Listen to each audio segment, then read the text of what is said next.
Alright, I guess it's time for me to talk about Stranger Things while everyone is talking about Stranger Things over the next week or so.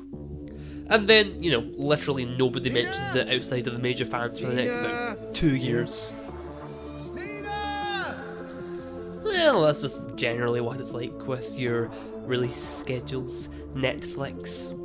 Now let's be entirely honest here. Stranger Things Season 4 Volume 2 wasn't great, right?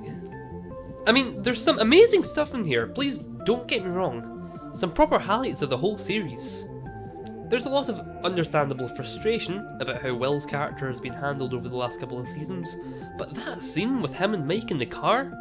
Great writing and an even more incredible performance from Noah, who we know can act his ass off, but just hasn't had the chance to do so since Season 2. Same goes for Maxie's death, quotation marks, and a good couple of other scenes. I'm sure we're all thinking of generally the same things. That being said though, I think we can all agree Season 4 didn't quite stick the landing, and no beating around the bush here. It's because of the villains. Our new main man Vecna was interesting, I can't deny. It took me a good while to start liking him as much as I liked the monsters from the previous seasons. The Demogorgon and the Mind Flayer are modern pop culture icons, and it might not be too popular an opinion, but I adore the Meat Flayer from Season 3. It's utterly revolting and a perfect representation of the Mind Flayer in the real world. Vecna though, despite being an astonishing makeup job, didn't quite have the uniqueness of the previous monsters. And despite being, humanoid, able to speak, until the final episode of Volume 1 he definitely didn't make up for it in personality. But he was brutal, and clearly a threat. You believed our main cast was in some real trouble this time. The Mind Flayer's 5-star general? Alright, sounds good, let's go! Of course, we know Volume 2 kinda does away with all this. Not just Dustin's theory, but the feeling of threat towards Vecna towards our characters. And not just that, but the threat of previous main antagonists from earlier seasons too. Let's go from earliest to newest, shall we?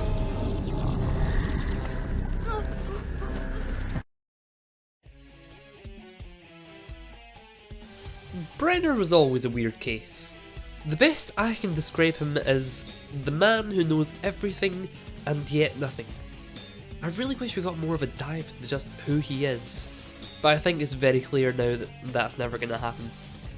He dies, of course, in the end, and all I can really think is, what was the point in bringing him back?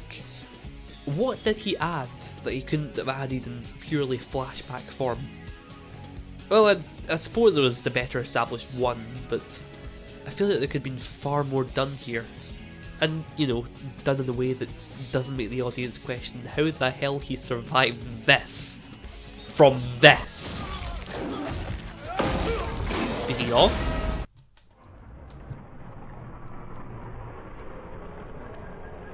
probably the least affected here, entirely because of that jaw-dropping prison massacre. Now that's what a Demogorgon looks like when it's on a proper budget, oh lordy. Well, at least, until it's fighting a main character. Then it's slow and clumsy, going down without landing a single hit in good old Jim. But, again, this is probably the most excusable, as he had just been burned alive, the main weakness of the Gorgons, by the best character in the show, Don't At Me.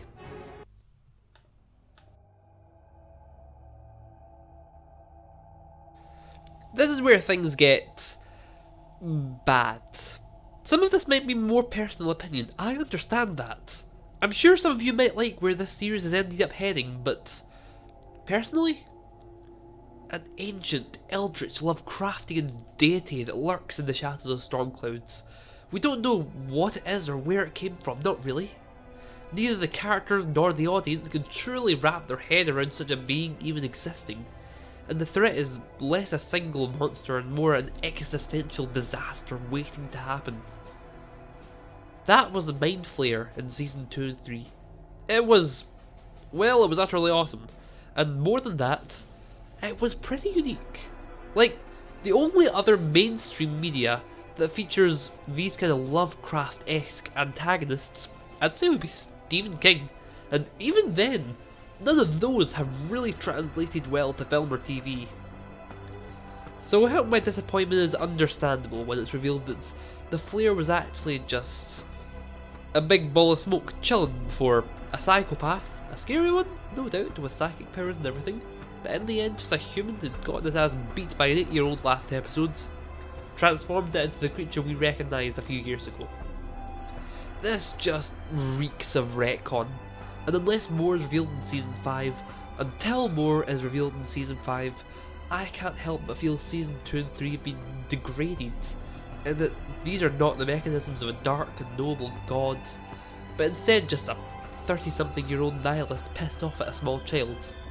Speaking of him,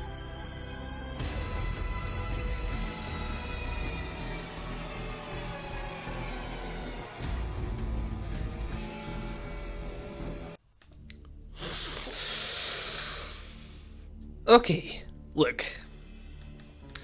When you've made a horror villain, there are certain tropes that you can follow or ignore. You can have them be silent monstrosities, or maybe you can have them be unkillable through some unknown force. It's all in good fun. But Vecna, by God, man. Perhaps it's silly that I can stretch my suspension of disbelief far enough to accept alternate dimensions, giant evil shadows, and monsters that can kill you from your dreams, but can't accept that this bitter jackass, who is so close to completing a plan decades in motion, with the full knowledge that there are several plots actively working against him, would stand and monologue? Slowly saunter towards his prey when he can clearly control the world and has telekinetic powers. And when he's being shot at and firebombed, instead of doing literally anything else, slowly walk towards the person throwing firebombs and have a shocked Pikachu face when that doesn't do anything. Maybe you'd argue that I'm being too literal with the show, that I should just accept that characters won't always follow the most logical decision, because there's things that must happen in a story. I just feel like the Duffer Brothers wrote themselves into a corner with Vecna. They made the man terrifyingly powerful, the big bad behind everything so far, to the point where only 11 even has the tiniest chance of beating him in an actual confrontation, and then realised they needed him to be beaten in an actual confrontation. What I don't get is, I admit, why he had to lose at all. I mean, this is season 4 out of 5. There is no better place for a defeat, for our heroes to be at their lowest point. Just look at Empire Strikes Back or Infinity War. Volume 2 is built up to be this bloodbath of a lead-in for season 5, but what we got just felt rather predictable, is the best way I can describe it. For the last 3 seasons we've seen the big upside down monster get beaten by our protagonists. Twice from 11 and the power of friendship, I might add, and I was really thinking there was going to be a change of pace here. Alas, here we are. I still wholeheartedly love Season 4 as a whole, despite its major flaws which I've just outlined. While I don't agree it set Stranger Things back on track, as I love both Season 2 and 3, it's brilliantly written, acted, shot and scored. Several scenes still give me chills. I'm gonna be listening to Kate Bush and Metallica for years, and I am still very, very excited for Season 5 and the show's grand finale. I just hope they do the impossible and fix their villain problem by then. Stranger things have happened.